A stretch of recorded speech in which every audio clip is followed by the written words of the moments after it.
Hello दोस्तों, जय मसीह की Bible story audio Hindi channel में आप सभी का स्वागत है। आज हम पवित्र शास्त्र बाइबल के एक नए ऑडियो स्टोरी से जानेंगे गिनती की पुस्तक से शुद्धिकरण की विधि के बारे में। हालेलुया।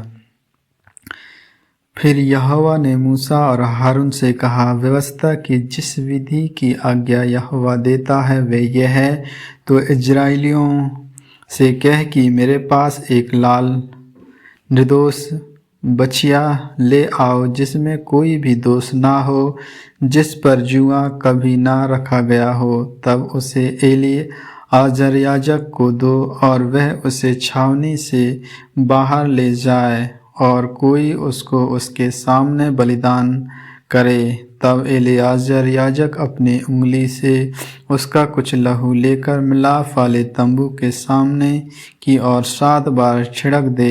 तब कोई उस बछिया को खाल, मांस, लहू और गोबर समेत उसके सामने जलाए और याजक देवदारू की लकड़ी, जुफा और लाल रंग का कपड़ा लेकर उस आग में जिसमें बछिया जलती हो डाल दे। तब वह अपने वस्त्र धोए और स्नान करे। उसके बाद छावनी में तो आए परंतु सांझ तक अशुद्ध रहे, और जो मनुष्य उसको जलाए वह भी जल में अपने वस्त्र धोए और स्नान करे और सांझ तक अशुद्ध रहे।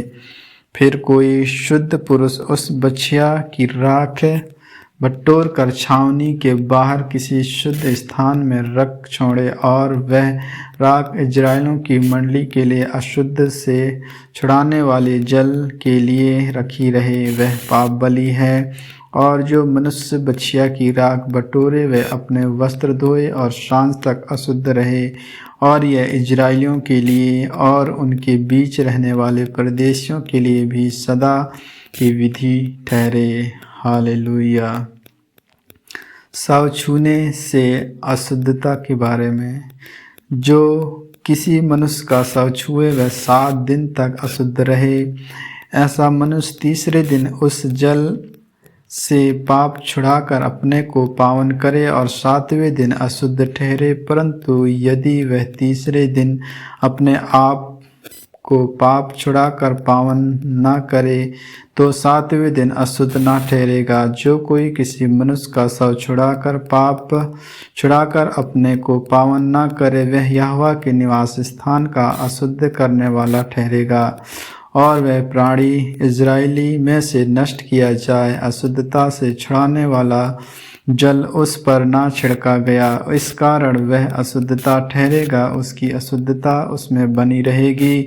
यदि कोई मनुष्य डेरे में मर जाए तो व्यवस्था यह है, जितने उस डेरे में रहे या उसमें जाए वे 7 दिन तक अशुद्ध रहे। और हर एक खुला हुआ पात्र जिस पर कोई टकना लगा ना हो वह अशुद्ध ठहरे। और जो कोई मैदान में तलवार से मारे हुए को या अपनी मृत्यु से मरे हुए को या मनुष्य की हड्डी को या किसी कब्र को छुए तो 7 दिन तक अशुद्ध रहे। अशुद्ध मनुष्य के लिए जलाए हुए पाप बलि की राख में से कुछ लेकर पात्र में डालकर उस पर सोते का जल ढाया जाए।